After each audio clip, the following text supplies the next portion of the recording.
Arestado ang 88 individual na sangkot sa illegal drug activities matapos ang anti-illegal drug operation ng Southern Police District sa loob ng isang linggo mula Nobyembre 24 hanggang Nobyembre 30 taong 2025. Ito ay sa ilalim ng pamumuno ni Police Brigadier General Randy Arceo, ang District Director ng SPD.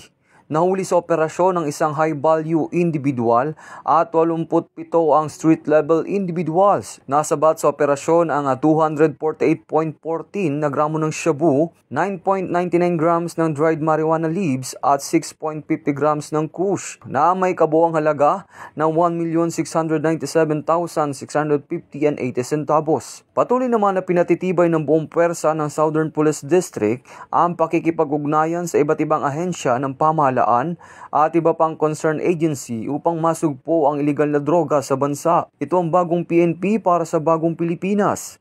Serbisyong mabilis, tapat at nararamdaman.